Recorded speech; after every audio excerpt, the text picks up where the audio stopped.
designing a life in such a way that everything that you do and every decision you make is either leading towards your legacy, your lifestyle, or your happiness, and then making sure that you don't ever do anything other than what supports that.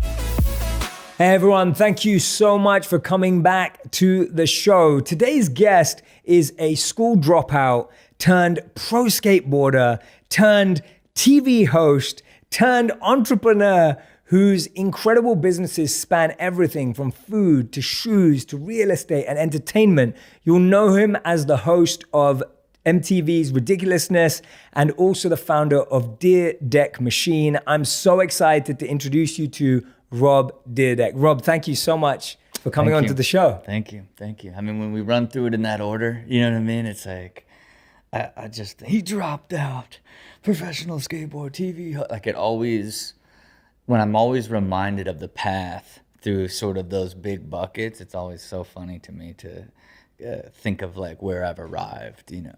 Yeah, you've reinvented and recreated yourself so many times in a positive sense. Yeah, or just relentlessly evolved, right? It's almost like you constantly evolve at such a pace. I'd even say, even when I look at interviews, if I do an interview every 6 to 8 months, like I just, I think back to our buddy Lewis Howell's School of Greatness that I did to really kind of set off doing podcast interviews. And I think about how much I grew in the 2 years in between that. Is so remarkable. So I'm almost using these type of interviews as these sort of markers of the elevation that I'm doing every 6 to 8 months. I love that, man. That's such a beautiful way of looking at podcasts. Yeah. Bit of self-reflection. Because it's also the only place you can have like a real conversation. You know what I mean? That's a little bit deeper, rather than when I do a TV interview or something to promote one of the shows. It's like, tell us about the funniest video you got on there. Oh, wow. It's a guy that slides underneath a semi-truck and gets ran over, but pops up and says, oh my God, I didn't die. It's like something like that. Yeah, absolutely. Well, that was the whole purpose of this podcast. My whole goal was, how can I let incredible people like you have open conversations, allow you to share from a different side of yourself that you don't always get to share, give people a moment, a space to bring themselves from a more belief point of view, philosophies, views, ideas, things that drive you, motivate you. But I remember the first time we met, which funnily enough, we were both saying is the only time we've met, even though I feel like I've been watching you as well. I consume your content all the time, which is awesome. But the first time we met, we were together because of pig out chips and pig out bacon. And I found out that you're not vegan, but you love pigs, which I thought was pretty cool. I love that. But yeah, explain to me how you got involved in pig out chips. Let's start there. I think it was really sort of my evolved sort of way of creating and investing in businesses. I think one of the big things that I really look at is that sort of do or die, as I describe it, entrepreneur, founder, right? And that was Bill Glazer, and like what he really had is a very unique skill set. And then when I run through my principles, when I look at opportunity, it's do or die, founder, leadership team.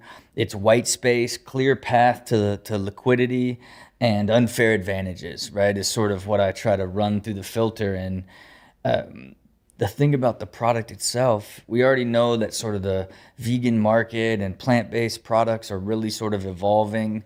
But it was like when I tasted it for the first time, I was like, oh my God, this is like a revolution. This is bigger than just like, and it was called Fresh Soul at the time. And I was like, man, like this is like an entire category. This is like meat chips. You know what I mean? Like this is something so much more unique, and it's entirely own vertical, right? And as I decided to invest with them, we went through sort of this unusual process, right? Like where for me, everything is validated through a financial model, right?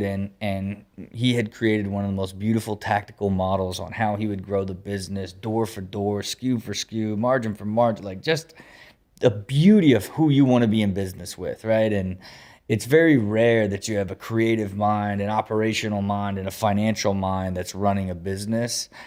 But what's missing was it was called Fresh Soul, right? And I'm like, man, I'm like, you have this super unique product, and this entire space is like Hampton Creek, Beyond Meat. Like it's all this soft, that's what you expect. There's an opportunity to be louder and more aggressive in this space. And I was texting him and hitting him with like vigilante and like trying to think of like all these different sort of names or ideas. And he called me and said, I think I got an idea, man.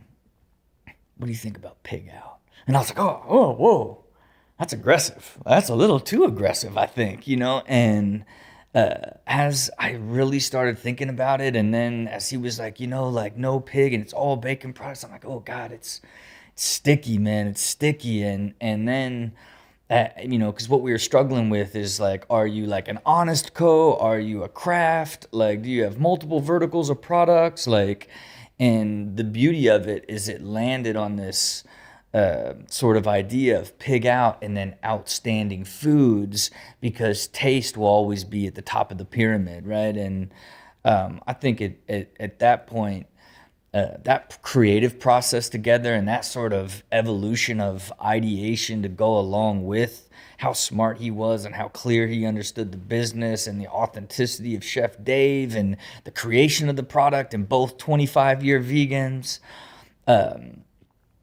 Despite not being a vegan, I was like, man, this is just an absolute home run, and I came on at a very significant level, right? Yeah, so that absolutely. we would really become true partners, almost co-founders, if you will, in this completely evolved version of the business. And I think even a testimony to even Bill is finding someone like you, right? Of just like, hey, like you create this deeply viral content of like, he's just constantly evolving and getting in front of so many different layers of people, from manufacturing to financial support to creative support to different ways to continue to evolve and push the brand pre-revenue to such a high level. Absolutely. So it's the shining star. If I have 20 different portfolio companies right now that I've all 17 of which I built over the last 2 years, it's the shining star of what the archetype is, especially when you layer it against the principles, right? And the unfair advantages, distribution relationships, ton of influencer investors, like, great clear path to acquisition long-term or going public based off of sort of the growth of the market. It really not only meets my 4 core principles, but at the top of the pyramid, he is who I hope to be in business with in every single venture that I do going forward. That's beautiful, man. I love Bill. Bill, big shout out to you. We love you. Yeah. Okay. Yeah. Bill, you've heard it before, but now you've got it on Jay's podcast. Yeah, exactly. And I love pig out chips too, man. It's a great product for sure. And I love the name. I didn't know that story. Yeah, I love that crazy. story. That's such a great story. And I think even like I texted him like the pig face and the out symbol, which led to like, man, we should make, when we were branding it, it was like, nah, like we should like underline the out, put the line through the out, and we need to make our Tony the Tiger, like make like a streetwear sort of like cause like pig character, which even led to creating even the actual pig character. And one of the early things that I loved was it was this joke that Bill had of the pig character being like, finally bacon I can eat, right? And I just thought, that pigs love mushrooms, and I just love this. It's super edgy. It'll be super controversial. And, we wrote on it, right? It says it on the package. A little pig has a little bubble. It says, finally bacon I can eat. And we took it so far that we posted a video of a pig eating it, and I posted it. This is great. And people just annihilated me. And like, I was like, man, like I fundamentally like was so wrapped up in how funny and great the idea was. It was like, would you eat human tasting chips?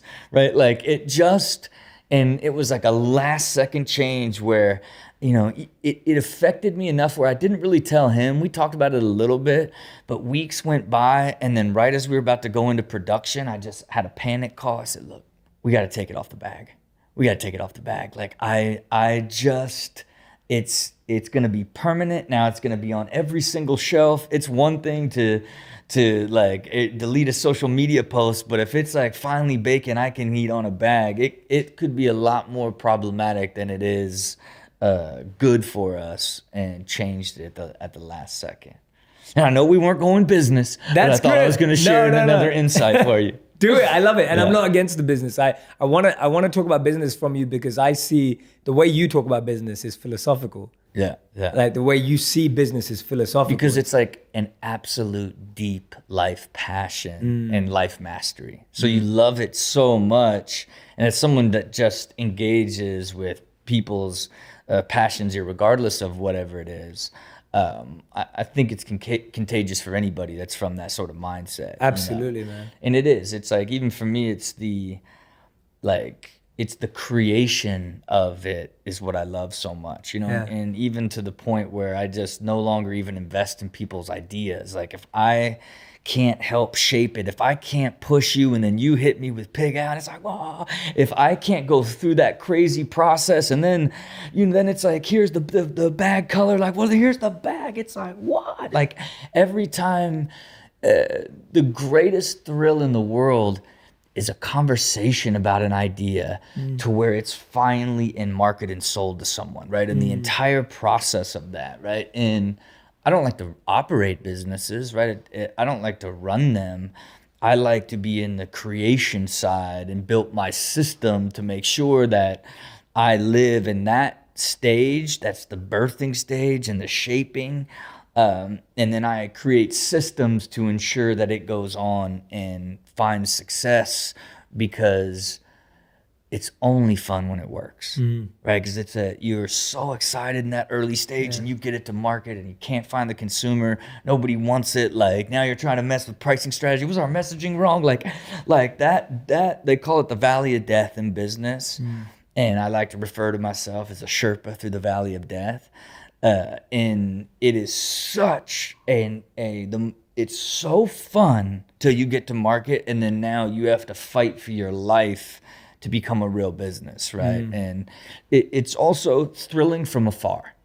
That's why I love to help create, finance, and then advise, because being in the trenches takes a lot of like heart, blood, sweat, and tears to actually make something come alive and really work. And so I love advising that to 20 different people. And then, if you can imagine, you have all this incredible experience that you can help share, and all these different unique things that can support each of them that you learn from other ones, and which allows you to be an even better Sherpa, if you will, in those more critical times of what it takes to find growth, And Rob dropped out of school at 16. Right.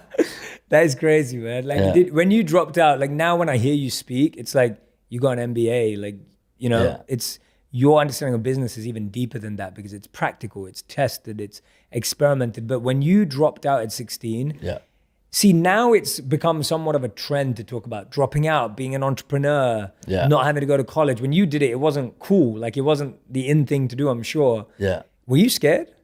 Were you excited? It was different circumstances, because I was gifted with deep belief, right? So it wasn't like, going to school was just problematic for my path, right? So I didn't look at it like, am I taking some sort of risk? I was also raised by entrepreneurs. Like, everyone around me started companies, every single person. It's why I quit school at 16 and started my first company, built it soup to nuts, conceptualized the entire concept, put together the entire product line, the entire team. It was a skateboard truck team, and hand drew the logo. I was reading this book, The Orion Prophecies, and created the Orion trucks, this part of the skateboard, and launched that at 18.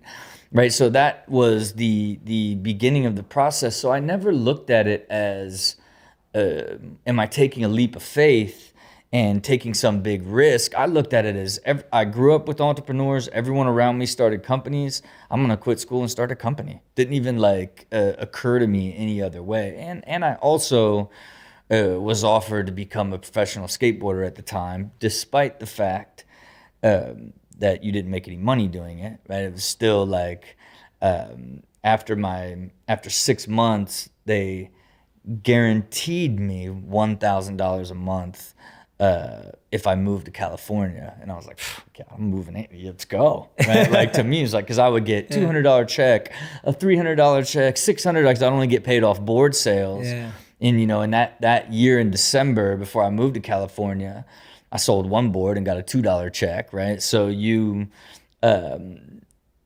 getting guaranteed $1,000 was just like, you might as well have hit the lottery back then, Yeah. So Life-changing. And again, blessed with belief, just blessed with a self-belief and very little doubt, and everything you chased, you achieved, which then built the foundation even further, which has always been, something that is the gift that I know is the greatest gift that I actually have, because it really is like being an athlete or any other sort of mastery or experiencing you're developed, but it's the most powerful because it's the core of everything that you ultimately choose to do in your life, and that to me is what I'm most thankful for from that era. And fortunately, you jumped off, did a bunch of things, and they worked, and all it does is reinforce that, right? Like,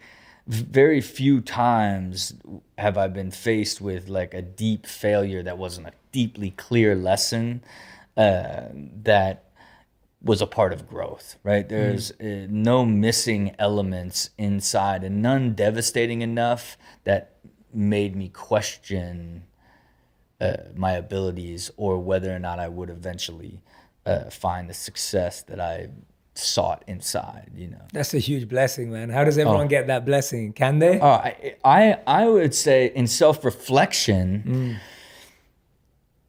it's a very unusual point of view to have introspect about growth, right? And how can I share and how can you learn from someone who has the hardest thing to actually evolve within yourself, that most people have to create it over time rather than refine it over time. And it kind of puts me in this place of where a lot of times when I do podcasts or conversations or interviews for events or whatnot, I always feel somewhat unrelatable because of that sort of core nature is already a great advantage in chasing dreams in the first place, and I can't tell you through experience how to build it. I can just tell you what I've done with it to optimize it. Yeah. You know what I mean? Yeah, Which is much different. Thank you for the honesty, man. It's good to hear that honesty. It's good to hear that. It's a weird, like, I get it. I almost feel guilty at times. Yeah, I when can you're like, see God, it. you're so happy. I'm like, look, man, I'm so lucky. You know what I mean? Like, yeah. I get to now try to be this like extraordinary version of myself because I'm not trying to like rebuild then build, right? Like it's a I'm a little sheepish about it, but it's the truth, man. It's the truth. Own it. It's awesome. I love it. In my teens, I felt I uncovered the ability to follow my intuition very closely. Yeah. So when I probably around the same time that you're speaking about, when I was 16, I felt like I really started listening to my inner voice, and now my inner voice is so loud that I don't know what else to follow. Yeah. And so all the decisions I've made, whether they've been big risks externally or big risks how other people see them, for me, it's been easy because that voice has just been so loud. Yeah. And the other voice, which is trying to block me or stop me or fearful, I can barely hear it. Yeah. And it's only got louder and louder and louder. Yeah. And you're right, it's an unfair advantage. And look, and I would argue I walk that same side too, right? Where the intuition, consistency right? Where your gut tells you a certain way, you're patient, then it happens, is another massive, massive cornerstone to this level that I've reached, because now you believe so much in your ability to manage what's happening inside the universe that you don't control. But having clarity on what you want the outcome to be, and then being patient as you're kicked around each thing that gets you there, which is also another massive skill set that's hard to teach, that like you're saying, when you're gifted with it, is a great advantage on pursuing dreams, but also pursuing happiness, right? And being able to navigate through the unknown with just feeling is incredibly difficult as well. You know? But I like what you said. You grounded it in self-reflection, and self-observation is a great place to start.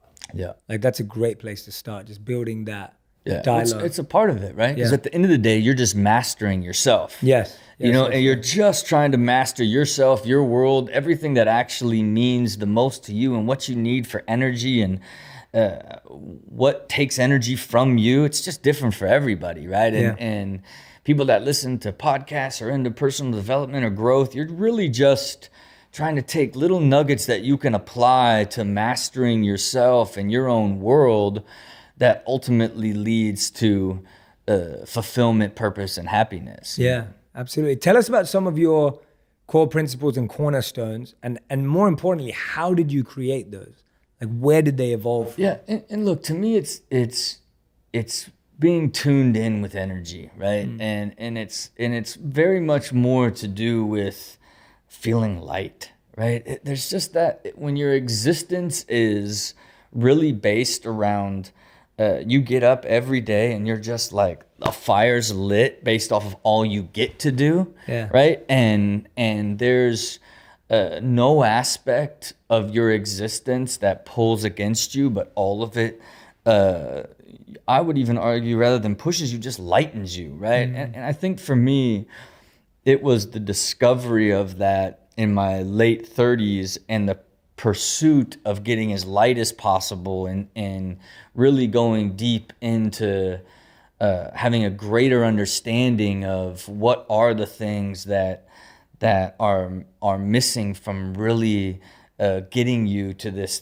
deeper place of lightness, if you will, to where everything around you is energy. And I went through a process, right, of I found that it became incredibly binary, right? It was either you looked at something in a negative way or a positive way. So I would just track all aspects of my life every single day, 0 to 10, how I felt about my life, health, and work. And by doing it every day, like, you just end up like just having a data point, you just begin to see all the things that are so clear that are taking away from you.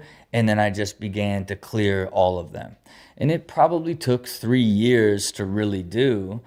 And then now, I don't compromise them, right? I recently spent some time with the great Clinton Sparks, who has this incredible concept of defending happy, right? Where he's like, man, I've just never heard anybody who's so committed defending happy the way you are. And I never really quite looked at it like that, but that's actually the clear perspective and sort of what I've evolved into, where designing a life in such a way that everything that you do and every decision you make is either leading towards your legacy, your lifestyle, or your happiness, and then making sure that you don't ever do anything other than what supports that, right? And as he described it, you're defending happiness, and it's like, that's what really is what I'm doing, right? That's life systems and the people that I allow into my life, how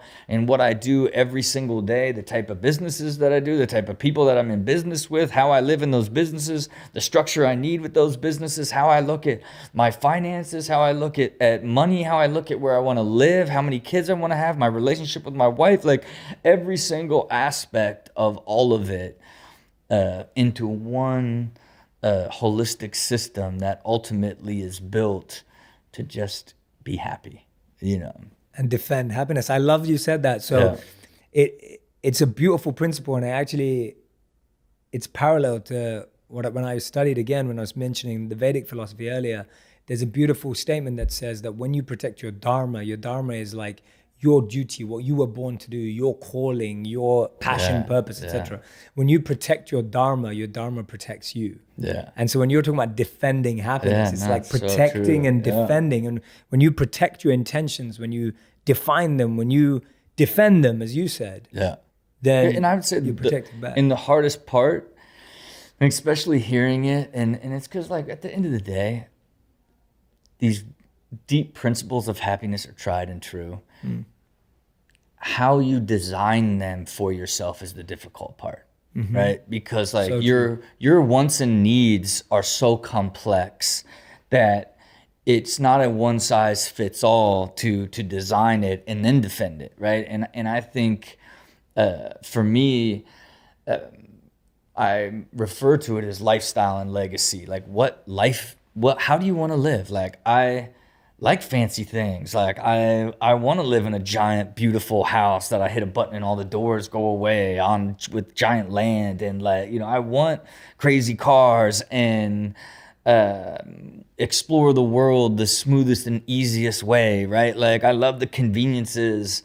In my legacy, I want to be all of the ideas that I sat in room with entrepreneurs and created and shape and build and 20 years from now, the 100+ businesses that I helped develop and define and then the life that I led doing it, right? Of showing that like, man, you can actually be incredibly successful, work incredibly hard, and be super balanced and super happy, right? And it's only comes from when you've mastered yourself, designed a life plan that has scale so that it can evolve with you. And it's built within sort of these core ideas that can evolve and grow with you over time, you know, is super hard to do. Yeah, yeah, for sure. You're making it sound easy. It's like, I'm listening man. to you and it sounds like music. Right. But then I know everyone else listening is going, how do you do that? No, you're like, of course I got to do that. I get a plan. Then you go to like build the plan. It's like, oh, I want to buy a house. Okay, I want to buy where, you know, it's like, it gets incredibly difficult at those layers.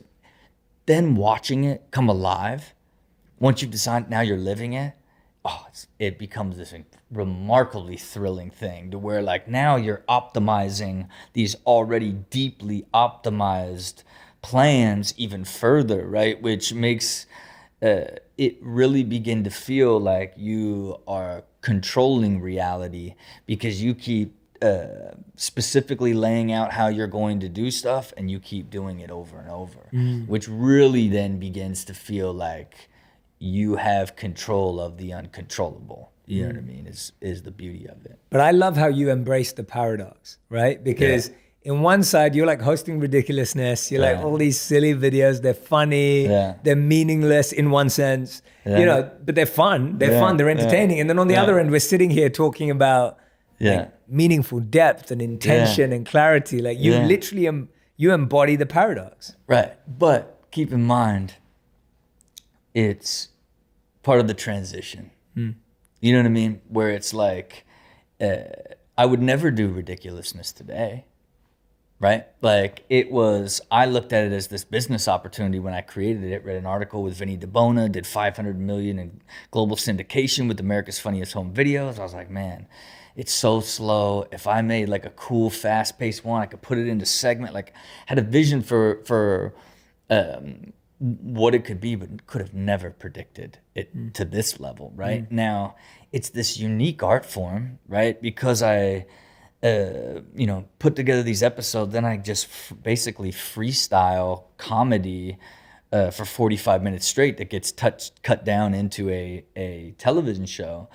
But it was also sort of the world of like, I got cartoons on Nickelodeons. I own professional skateboarding leagues. I got Fantasy Factory where I'm getting attacked by sharks and flipping cars. And I own racehorses. And, you know, I got all this different stuff. I have all these different businesses. I got Ridiculousness. Like, you know, it became this sort of, the way that I always describe it is when you have the ability to do anything and you do everything, you stand for nothing, right? Mm-hmm. And it was that sort of route that was like, nope, you've got to define what you want your legacy to be and then go build that. Now, the difference is I'm afforded a transition of having deep notoriety for being a clip show host. You know what I'm saying? Like, and it's like, it's powerful in the sense that it's like, man, another thing you just created out of nowhere, like name and idea, and went and found the resources and did it. Like, you know, from, you know, writing a skit for a skateboard video that turned into Robin Big, the television show, that turned into like, I know how to write show. I'm going to write a show that allows me to showcase my businesses and myself. And then it was like, man, I don't want to be shooting this reality. I'm going to write a show that I can shoot in a studio, you know, where it would take me 6 months to shoot 10 episodes of Fantasy Factory. And I could shoot 10 episodes in 3 days of Ridiculousness, right? It's like even sort of the evolution and all of it. And the fact that you were this pro skateboarder and all these sort of different things, it's a remarkable history to go along with the foundation that built you. But the drive and the desire and the passion is to be known for something completely different. And you look back on it and say, hey, oh yeah, I used to love his shows type of thing. You know what I mean? And right now we're in the transition. And I would almost argue the transition is probably about, 5-6 years long. Mm. And it started with sort of the evolved thinking that led to even doing Lewis's podcast, the first time I'd done any press in years, of had any conversations about it. And if I've only done podcasts basically over these last couple years, there again, those cornerstones of the transition that will eventually get there. But look, it's also a lot of fun to do. You know what I mean? It's still like always amazing, funny guests, from Kevin Hart to Mike Tyson to so many different interesting individuals. And then you just get on stage and you feel like, you're like a rapper or something, and you're like controlling the flow and moving it. You know what I mean? Like it's a really remarkable thing to have learned to master. That ultimately was something you created that ends up being a massive business because you've built everything as a business that also supports even your evolved business mind, and will be another great business story as it's related to my production company that produces all the shows and the value that it's created for me. Absolutely. And it's fascinating hearing it from me because I love how much emphasis you place on the transition and evolution. Yeah. Because often we're either focused on the end or the beginning. Yeah. But the transition and the evolution is like the in-between piece, which is often forgotten or we don't want to be in. Yeah. Because it's harder. Yeah. It's harder to be in the transition. Yeah. No, it's easy to be in the transition. It's hard to have a conversation about the transition. Right. You know what I mean? Right. Like, where it's like, it's one of those things where you know what you're doing, right? You know how much you're evolving and what you're actually creating and what it's going to be. It's as clear as day.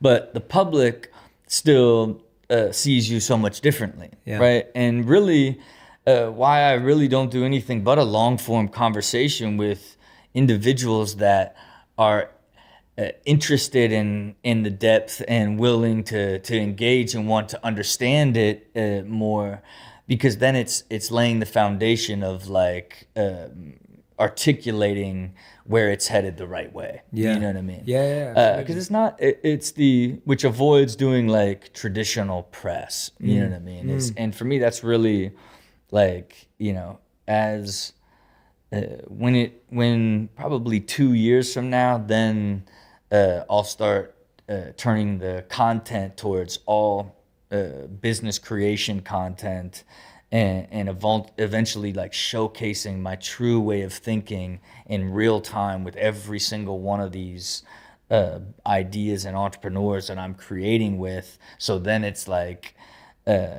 creates the gravity of other great entrepreneurs and minds that are like, I want to build a business with him, right? Because I look at it as art and science, right?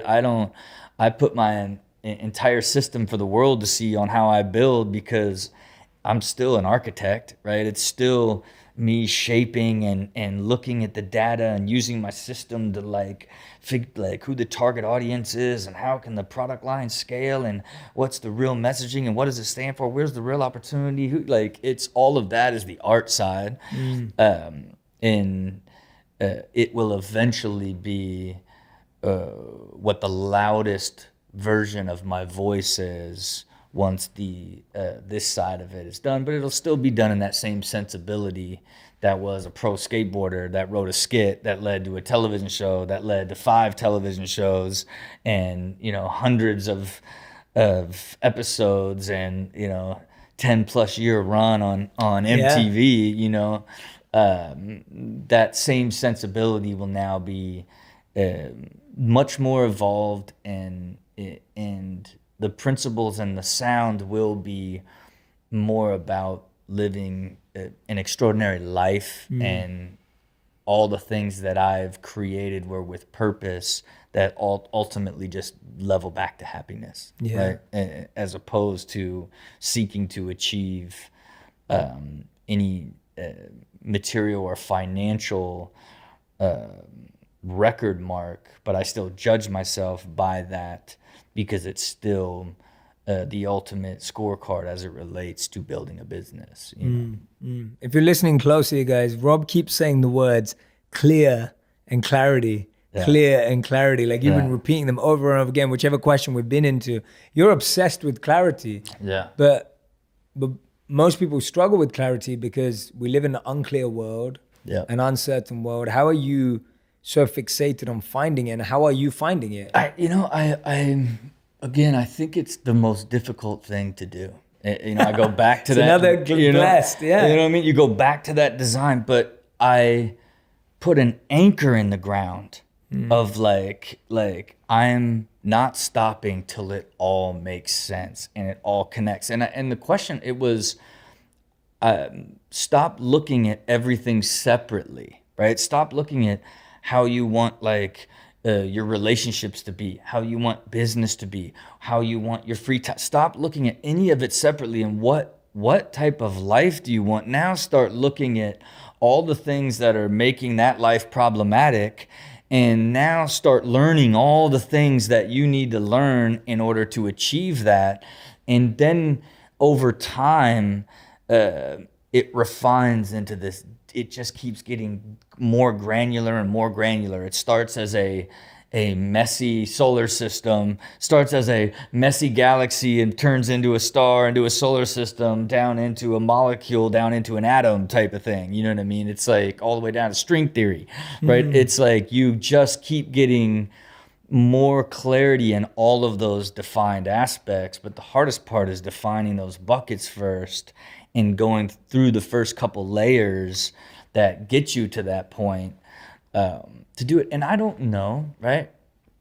It's how I think, right? So it's how my mind thinks of everything, of like big picture, break it down to here, and then as you're breaking it down, you break it down even further every step of the way, and you're learning more and evolving. The path never changes, but the strategies and how you actually get there continue to evolve. And I don't know if, again, that's even fully teachable, right? It's principle based, but the art of it is the ability to see into those layers as they're happening, pause, and rebuild when you see a new layer to add to it, right? And that is a creative, strategic, right brain, left brain sort of thing, right? And when I talk about it, some people connect with it. Some people are like, man, he's just talking gibberish, right? Because it's so hard to like fully understand what it is. And I reflect on like my wife's friend went and saw me like do an interview at this event, and she was like, I mean, I just don't think anybody understood what you were saying, right? And it was like, man, she's like, and the like best feedback, and it's because like it's an evolved way of thinking for an evolved person, right? So it's like even a couple steps removed from just like you're 23 years old and you're trying to like figure out like what it's gonna take for you to find motivation. How am I gonna find my passion? These big anchors that without, you're like literally you have no sail, no rudder, you're just in no man's land without those, right? And my way of thinking and talking just is never going to support helping somebody find motivation or passion, right? No. Like it's only for those that have that internal fire that will never stop like evolving and growing, and then ultimately these are the tactics that I've put in place to try to keep evolving that to an even higher level. You know what I mean? The reason why I'm loving this conversation is because so many people today are fixated on, and for good reason, not in a bad way, fixated on demystifying everything. And as I'm like, we're always trying to break things down. We're always trying to come up with 3 steps to this and 7 steps to this. And that's useful. Like anyone who's listening, I come up with content like that to help you find your passion and purpose. I get the need for it. But what I also love about this is that you're remystifying it. Right? Like the whole world's trying to demystify it, and Rob's trying to remystify it. Because there is a beauty in mysticism. There is a beauty in exploration. There is a beauty in intellectual curiosity and not having everything laid out in diagrams. Like as much as you love data, which you do, like you said right at the beginning, you said Bill put forward a business plan with clarity and broke it down. Like you love that. Love data. But at the same time, you also like experiencing the process of figuring things out. Yeah.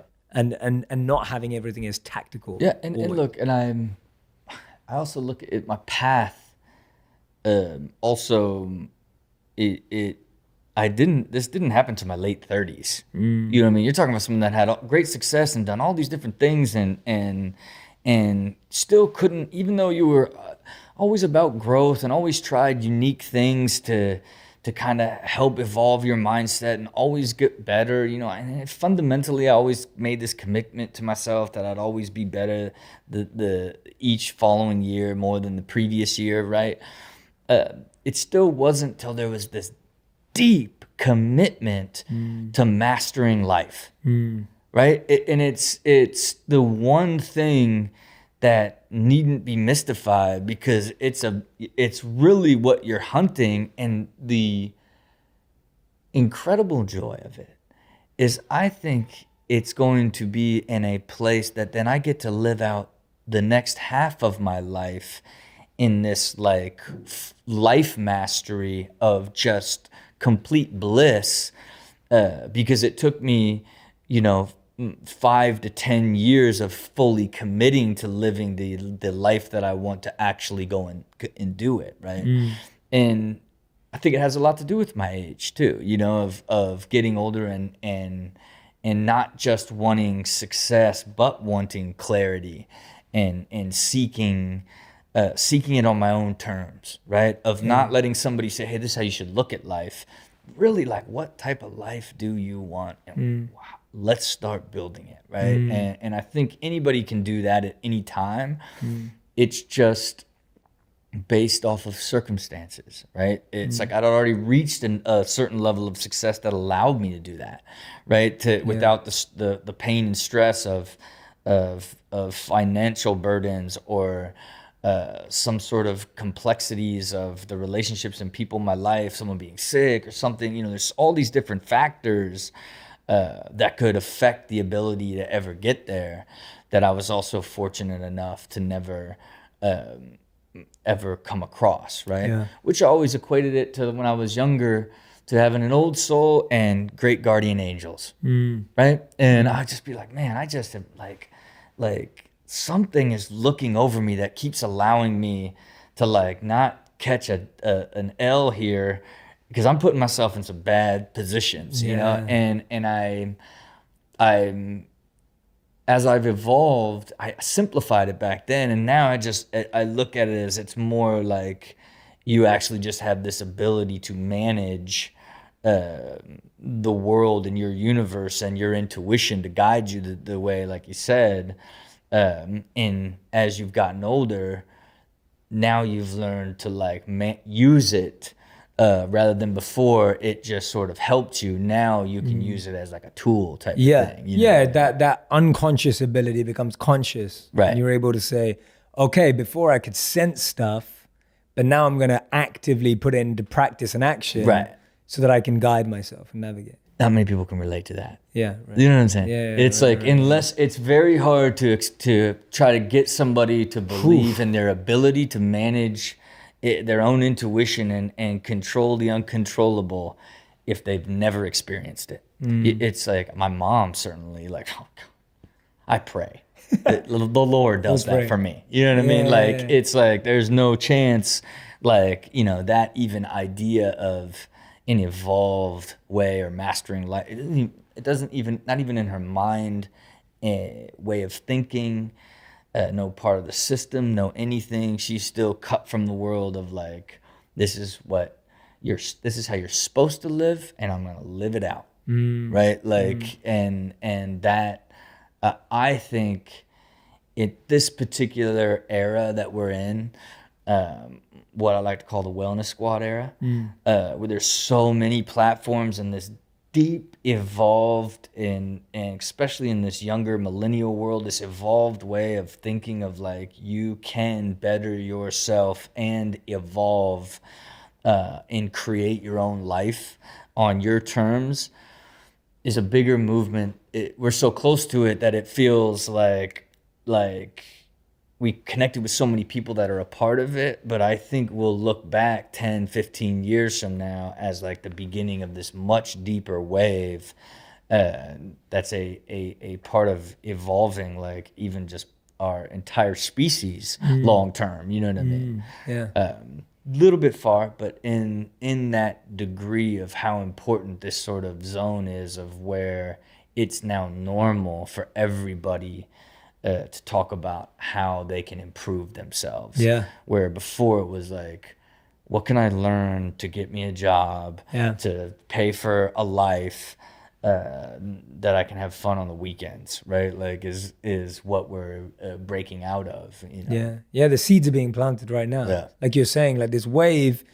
It's interesting when you think about it, how we'll look back at this wave. Yeah. Because even in the wave, there's so many different movements. But the point you're making still stands, that this is, the seeds are being planted. Yeah, and I think I think all the different styles in the wave are just the beginning. Yeah. I think, 20, 30 years from now, like it will just be a part of it, this, what you connect with and who you connect with and how they're growing and evolving, and you basically piggyback on growing and evolving with them.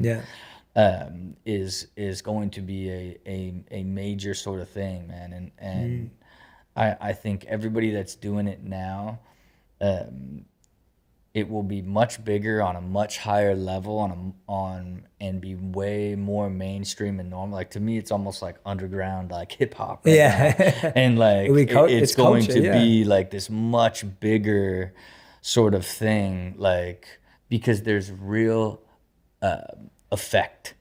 There's real, when you are growing and evolving and learning and just being a better version of yourself, it's undeniable, right? And I think in the previous generation, you went to church for that sort of idea of where you're going to find a more traditional spirituality, if you will, and then the other side of it, becoming a monk for 3 years, doing all these other, it's too far over here. But then in the middle, there's like, no, it's just about your own journey and what you actually need to evolve and become a better version.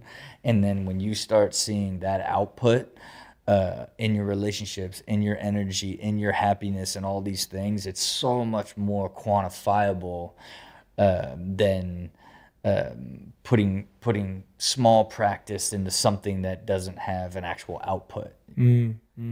Is just my broader theory. I love it, man. On where you I'm might with be headed, you. man. On where you might be headed. I'm with it. I love it, man. I love hearing it from your perspective because I feel like you've lived through cycles. Like you already have. Like you still are. You're defining cycles too, but you lived through cycles. So I always get fascinated listening to someone who's lived through cycles and then knows how to look back. Yeah. Like I'm still living through a cycle and then I'll be able to look back. Yeah. But you've done that multiple times. And the hard part is looking back, being part of it. And it's like, man, especially I almost feel like you only have so much energy, right? So sometimes you dedicate a ton of energy to growth and make a deep run, right? Sometimes you're in sort of cruise control because you're working on stuff you grew to, and then you don't. It's like even the pace of it is super unique. And I would almost say that I'm in this like weird sprint cycle, almost like the Ray Dalio, like he does this like sort of like big idea, failure, big growth. It's just these sort of loops that keep going up. And I can just feel those. And again, why I go back to like these podcasts become these marks of like how much different, same sort of ideology, core principles, but how they're evolving because I am in this like just hyper evolving space where you pick something you want to involve in and then you go so deep to take a leap forward.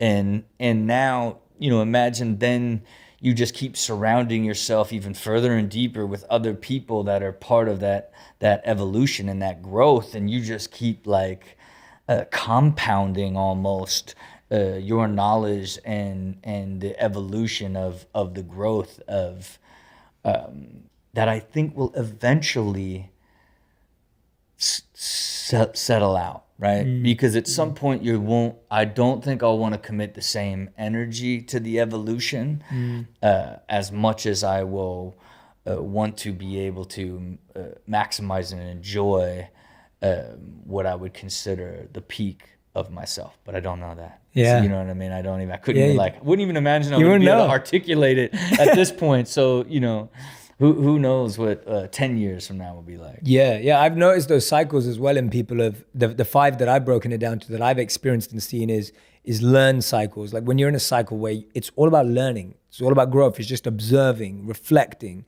and then moving on from that is experimenting and testing. It's a cycle that you're in where you're trying out loads of things, personally, professionally, whatever it is, you're just figuring it out. You don't know what's going to work. And then the third one's like performing. You get into a bit of a groove and you're like, this is moving, this is happening. This is, you start seeing patterns and you start seeing formulas and you start seeing things add up. And then the fourth one, which we all know, which is like struggle.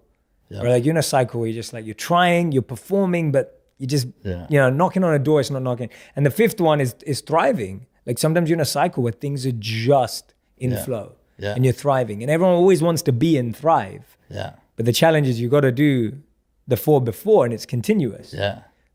So those are the ones I've observed at least. I think I would argue that that's probably it to the T. Okay. And then I would say almost like to go back to what I'm my overarching principle there or statement is I think my journey is to thriving all the time. Right? Like at some point you have fully optimized something, right? Now, there might be little things that come along that allow it to be better.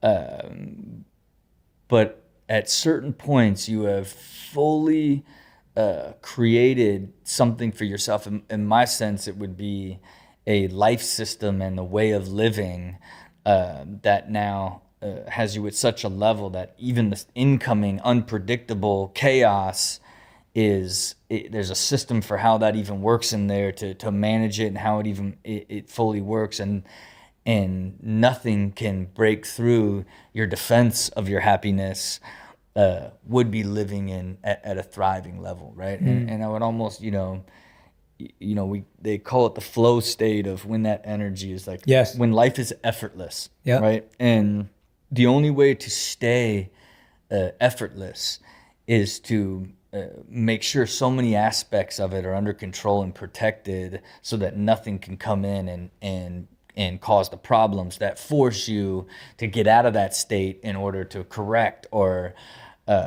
put energy into fixing something that you should have been able to see coming, more or less, right? Like, but I would say that's the great goal, is to like one day just be in thrive mode, Yeah. and just live in thriving forever. Yeah. And I That'd can be see it. I can Yeah. see it. Like, even look, I know you probably meditate for like 10 hours at a time. Two. And I couldn't even like quiet my mind for a second. And even since I use like a dome that I get in and meditate in, I only listen to one meditation, right? And it's the manifestation meditation. It's a guided 20-minute thing, and I just think about every bit of life of what I want to happen, and visualizing it, playing it out, and it always leads to this incredible happy feeling in the house that I build, and my whole family there, and all together just having like a super simple moment, whether it's watching TV or having dinner. Like, it always leads to that sort of moment, and the feeling in it is the feeling of thriving at a high level, where there's very little worry, and you are as light as a feather, living in true earthly happiness. You know what I mean? Yeah. You mentioned the earthly happiness. Do you see a difference in realms and Look, I can't call it, other than I just think this is, when you look at how we've evolved and what we understand of the universe as a whole, we're these fleshy, sketchy objects that could, I could trip and hit my head, and that's it. This whole thing's like, you're gone, right? Like, and so to me, I just don't even think we have the ability to even wrap our heads around how this entire system is actually connected. And fundamentally, the closer we get to it, the further it gets away, because it's not like all it is that much more insane. I find it, every single night I watch something to do with the universe before I go to bed, as I'm falling asleep, right? Just the scale and what the universe is so fascinating to me, right? And this idea that 100 years ago, 500 years ago, it was like, oh shoot, we're not the center of the universe, the sun is, right? Then 100 years ago, it's like, man, we're not in a galaxy, we're in one of billions of galaxies, and guess what? They're all like going away from each other. Like, that means, and we can look back and see that, oh my gosh, this whole thing started 14 billion years ago. Now we know how long and what this entire like we are never going to ever get to a place that can answer any fundamental question through science that will ever equate to our consciousness, right? We just won't. There's no, Dad, nothing's ever going to happen, and then we'll never, we can land on the Big Bang, but all we land on is, well, what happened before that, right? Like, you got nowhere to go. Like, that's our only question. Our question is, oh, is it real? Like, oh, we're not real, then none of this is real. Like, there's no way you could possibly put any level of intellect and self-conversation and figure anything out. But what is fundamentally true is it's all, at the bottom, that we're just bits of energy that are fully connected through this giant wave of energy, right? And what does that ultimately mean from a long-term spiritual aspect? It's hard to lock in necessarily on something for me personally, but I certainly connect with the idea that it's part of what allows you to use your intuition and deep clarity and all these different aspects to attract and have things that actually evolve in the real world that you get to experience and actually live. You know what I mean? I think beyond that, it's just I don't have an answer or That's even cool. don't have the time for the question Yeah. that would ultimately benefit me, because I would keep hitting the same roadblock on the Yeah. fundamentals. You know what I No, mean? it's great in your thoughts, man. I'm really glad when you talked about your meditation, your visualization. You Yeah. talked about seeing your family. I wanted to Yeah. talk to you a bit about your family. We were Yeah. speaking about your son earlier. Yeah. And I thought what I admire about you is when I look at your life from the outside in, because I'm looking at it from the outside, it's beautiful that your family has been such a great focus for you, Yeah. and is so meaningful to you. And you know, I read this. I picked this out from. I went into your wife's Instagram profile. Yeah. I was looking at some of her She's long good. captions. She writes great Yeah, she's so captions. good, Your yeah. wife writes awesome captions. But in one of them, she wrote this. She said that you started talking about marriage and kids on your first date with your now wife, right? I wanted to ask you, how did that strategy pan out, and do you recommend it? Look, I knew I was gonna marry her from the instant, right? And I felt my whole life I would know instantly as well. That's how much a deep believer in true love that I just never wavered on, right? And there were times where I thought like, am I being unrealistic? But I steadfast to it, and not. I would go back to that unrelatable story again, right? Where it's like when I tell the love story with my wife and how insane it is that like I always felt like I was connected to Hawaii, and then her and families from the same small town in Ohio I'm from, and it's like what? And then like then to find out that she swam with dolphins for because she was a Make-A-Wish child and had 6 months to live in Hawaii, and then decided she was gonna let herself live. Like it was like the moment she told that story, I was like instantaneously, this is my wife. And then the actual path to marriage, to children, and the actual relationship that we have, I couldn't even fathom that a relationship like this was possible, that it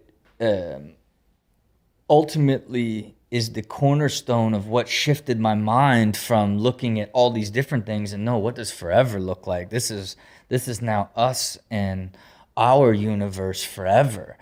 And it's the purest, realest love, like this deeply like unwavering, zero question, zero doubt, zero like, it's so deeply meant to be and pure,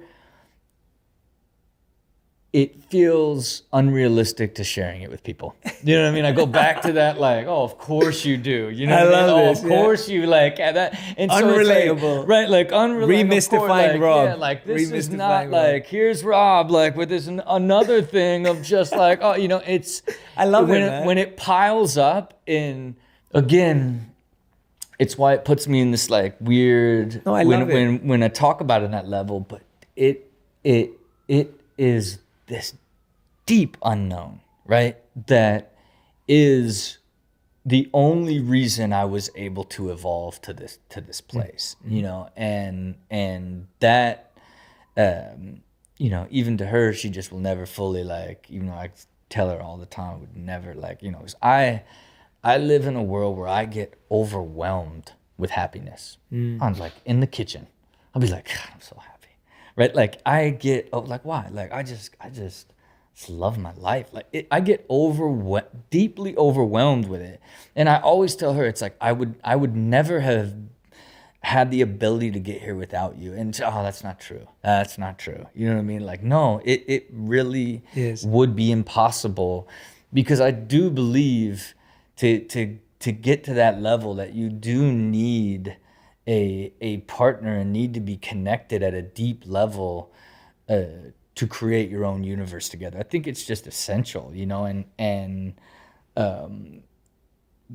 but not necessarily, I guess, I think in experience of so many people I know, I don't hear very many people talk the way that I talk about their wife that they've been together for years and have children with. You know what I mean? Yeah. So, and look, and the beauty of it is, I'm thankful. You know what I mean? And like what an incredible thing. But then, best believe our children feel that energy in the realest way, right? It's Yeah. like there's no, you can just see in how they're evolving and what they are, that they are from this deeply happy home of love. And like there's no, the confidence and the way that they talk and think and who they are already at 1 and 2, and how happy they are,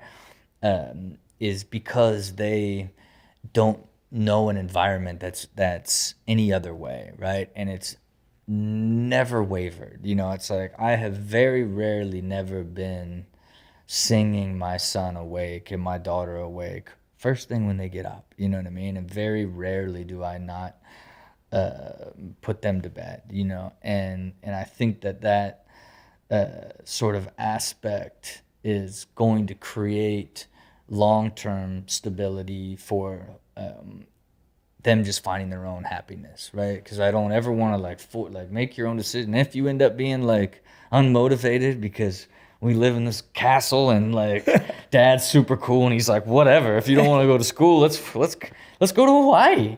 Like, you know, I don't have any preconceived like thoughts on how they'll evolve. It's really like funny to see my 1-year-old daughter, how she has this raspy laugh and just laughs nonstop at everything, and how happy she is. Like how cool my 2-year-old is, who was born cool, who just never wanted to be held. Like who even this morning, no kisses, dad. I'm gonna kiss you. Like, and like how you're like seeing them already shaping into who they're and who they're going to be. And I want to be responsible for it, but I just know I'm not. Right? Like you just don't have like I know we're giving you a great base and this solid foundation, but the soul that's in you is the person that is in you. Is not being created day to day here. That is, you were born this way. You know what I mean? And it's an incredible process to watch come alive. And I think even going back to where we were speaking earlier, and you're like, when does a kid walk? Like at 5? Yeah. Right? Like, what was it, like 2, 3? And I'm like, no, 1. It's like I had so many like misconceptions about children, and I'm like, what? Like the whole process has been like, I feel like I've known so many people that I've never heard this. Like this is how this stuff works. Yeah.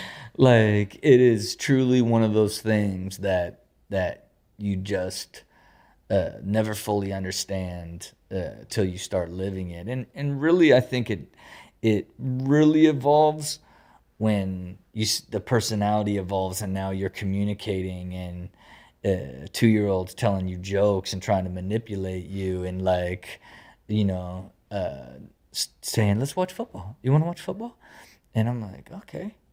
And we sit down on the couch, and he's like, Toy Story. And I'm like, what? Like, he just tricked me because, like, he knows that I love to watch football and got me on the couch to watch football. And then when I'm like, we're watching football, then he cries and like, Toy Story, Toy. And then it's like, okay, God, you got me.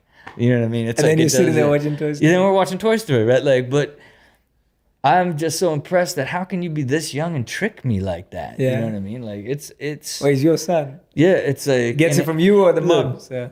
And it's like the beauty of like as he's evolving, and it's like, man, you really are like, it's that much more endearing and so sweet when like it feels like a little version of you. You know what I mean? Being funny, being a smart ass, like acting all cool. Like it's like it's incredibly endearing. And again, you know, for me, you know, part of our plan is 5 children, and I want to evolve. You know, I explained to my main executive, like, look, my long-term goal here is not to work more.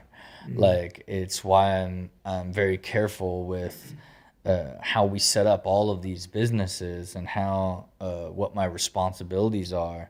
at all stages, and long term, I wanted to have the ability to peel that back, and including working a lot more from home long term, in order to be around my children as they get older, as I get older and want to spend more time with them. And again, designing that out ahead of time, so that that's not something I've got to go and do one day. It's part of like what the current pathway is now, and everybody's expectations are managed against that, including my own decision making, so that I don't ever end up committing to something that might disrupt that or ever take away from me. Because the beauty of the setup now is, since I don't operate anything, I go through the thrill of creation and advise.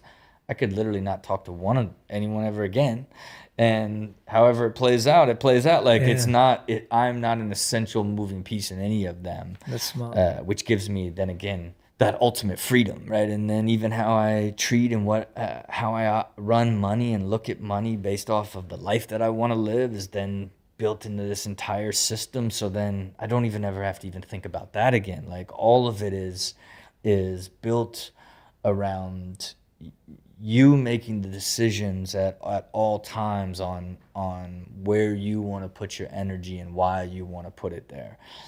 Never being dragged into something or being forced to do something, which to me is ultimately what you work so hard for, and adds to success, happiness, and the balance of what I think leads to an extraordinary life. You know? That's beautiful, man. Yeah. It's so good hearing that. Yeah. I can definitely say that my wife and I were pretty much the same, where we practically like went from date 1 to saying I like you to saying I love you on date 2, and we knew we were gonna get married. Yeah. It was an incredible connection that we felt immediately, and we were just certain, we were sure that we were gonna get married. It was just gonna happen. And we've been together for like just over 5 years now, total, married for 2 years. We haven't got kids yet, so excited about that as well. And when do you what's your was that like 5 years from now? Like what's your For kids? Yeah. No, in the next couple of years. Yeah. Sooner rather than later. Yeah. Sooner rather than later, but That's a wild ride. yeah, I'm excited for it. I can come. But it's nothing quite as beautiful as being deeply in love with someone, and what's the ultimate thing that you can do is create a life together. Then it's like, God, it's like this is both of us. Yeah. And it's remarkable, and when they don't want to talk to either of you, it's like, this is so cute. Look at this. It's just like you. This is how you are. You know what I mean? Like it's that like it's a beautiful thing. No doubt. No, we're excited. We'll have to come take classes from you, and Yeah, look, get a night nurse. yeah, no, I love that, man. That's awesome, bro. It's been incredible talking to you. I end every interview with my final 5 questions, 5 rapid fires, final 5 minutes. So these are yours. Rob, my first question for you is, you said that you have an unquenchable desire to live life to the fullest. Yeah. How is that happening today?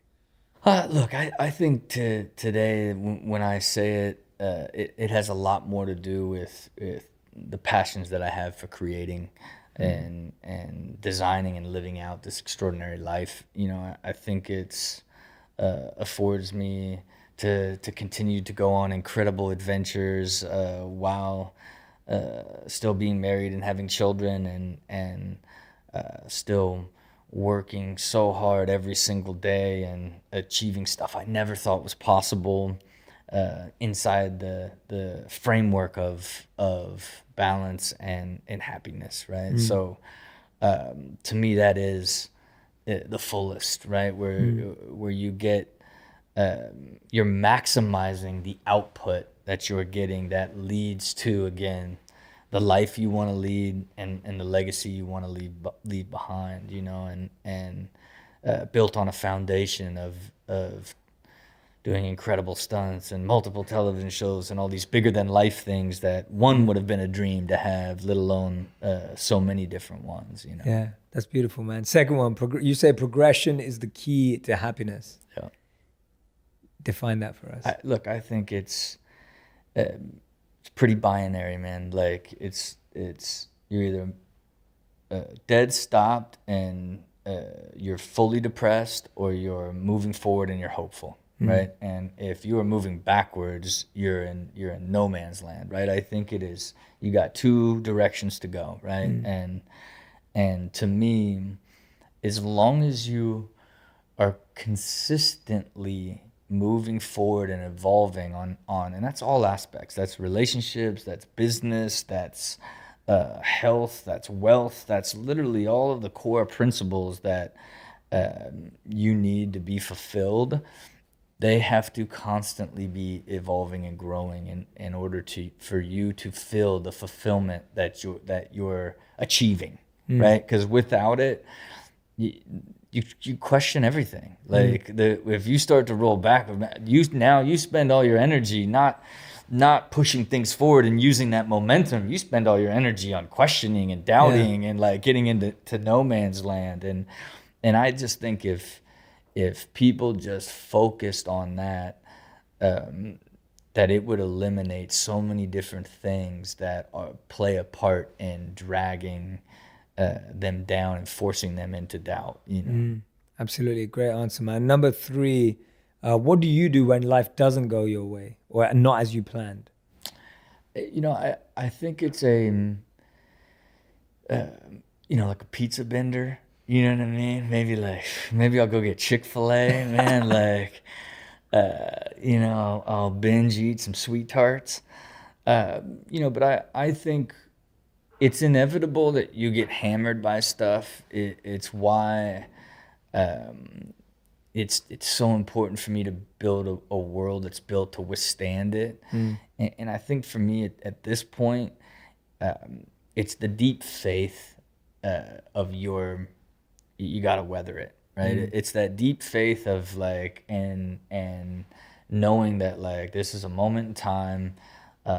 And one of the beauties of having so many different things going on that give you energy, even one big one that rips you apart, you can get pulled out of it real quick by having other ones that are moving at another speed. I think that's another piece of my system that really avoids ever getting torn down there. But ultimately it is, it's cliche, but it's a moment in time. And as long as you, one foot in front of the other is going to get you out of it and past it and wherever you're headed, Nice, man. You told us, 4th one away.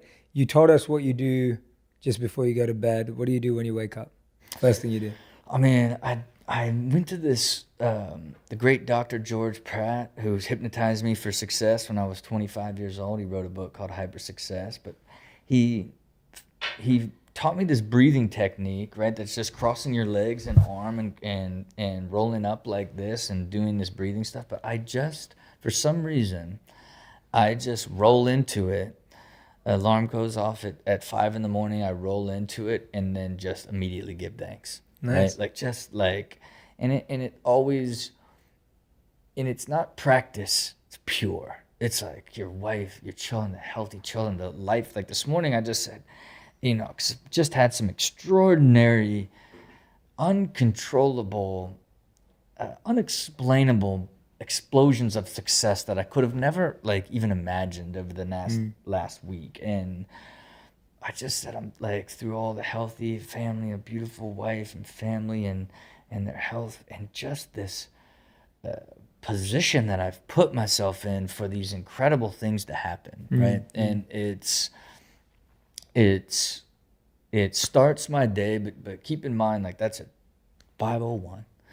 And then I brush my teeth and I get in that dome every single day, unwavering. And it is that, even if you because sometimes you'll have layers of things on you, like, but you practice gratitude and then get in a manifestation egg, you start every day like as crystal clear, like, and filled with almost no doubt on anything that you're doing on a daily basis, right? It's in a practice that I don't know is realistic for most people. Most people are like, man, 5 a.m. Yeah. Like I can't do anything, and it's like, especially going straight into meditation straight up at 5 a.m. But again, that's what's it's an egg with like lights and like sound, so it's like you feel like you're like floating in space. But it's been the most significant thing I've done over the last year that has just put me in this much deeper, elevated mindset that allows there to be very little days that you're even like bothered by anything, right? It's pretty remarkable. Now again, that's just optimizing what's already a significantly optimized system, right? Meaning like if you have like a crazy chaotic life and you get up and say, so grateful for everything, and jump in the dome, like, and you get out and like, it's chaos, right? Like it's not going to save your life. It is the higher level for an already deeply optimized individual. But at that stage, you begin to see, you can feel changes or nuance, right? And you see how things evolve. And really even, the joke at my office is like something crazy will happen and it'll be like, did you think about that in the dome today? Yeah. Like it will be on that level. I need to check out this dome, man. I want to meditate in this dome. Man, the Solomon Dome, it's so sick. That's awesome. But yeah, that's my morning routine. I love it, man. Thank you. And fifth and final question, what's your words of wisdom for me as someone who's a member of the wellness squad? What words of wisdom, guidance do you have for me? Look, I think as someone who I think is deeply passionate about ultimately helping others, that it's defining what your personal value proposition will be inside this world long term, that has the ability to serve a purpose that can be shared by many people that say, hey, you need to, if this is where you're at, you need to listen to Jay for this. The more defined and clear your personal value proposition is over time, and what you ultimately become specifically known for will turn into the mastery and greatness that I think you ultimately seek. You know what I mean? I love that, man. Thank you so much. Look, I don't know, man, this is trying to build some brands out here. Thank you, man. I'm so grateful, Rob, for you coming on. I think we learned so much about you. I love the fact that you were open enough to admit that actually some things are just mystical. They are blessed to be that way. And it's beautiful to discuss it in that way. I think we live in such a world that always wants to break things down. Sometimes it's nice to just see them as they are. So thank you for opening up about your philosophies, your beliefs, a bit on business. We snuck that in there too.